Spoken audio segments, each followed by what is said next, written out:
मी तुमची आई बोलतेय. बाळांनो, आज 2 जुलै 2025. 16 वर्षांपूर्वी याच दिवशी मी तुम्हाला सोडून गेले, पण आजही मी तुमच्या सोबतच आहे, तुमच्या आठवणींच्या रूपात. माझ्या जाण्यानंतर तुमच्या बाबांनी तुम्हाला जीवापाड जपलं, त्यांची माया दिली.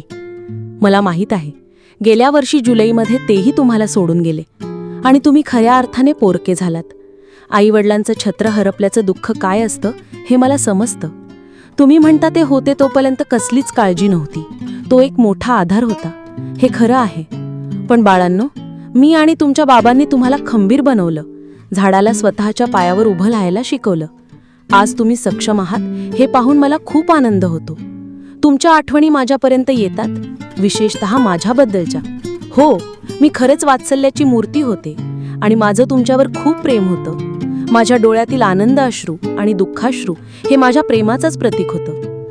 तुम्ही मोठे झालात तरी माझी माया कमी झाली नाही आणि मला आनंद आहे की तुम्ही माझे संस्कार विसरला नाहीत. बाळांनो, आम्ही तुमच्यासोबत नसलो तरी आमचे आशीर्वाद नेहमीच तुमच्या पाठीशी आहेत. आम्ही तुम्हाला केवळ जन्म दिला नाही, तर जगायला शिकवलं, संकटांशी लढण्याची शक्ती दिली. आमचा देह नसला तरी आमचे विचार, आमची शिकवण आणि आमच्या आठवणी तुमच्यासोबत कायम राहतील. त्या तुम्हाला प्रत्येक पावलावर मार्गदर्शन करतील. तुम्ही सुखी राहा, हीच माझी इच्छा आहे. तुमची आई,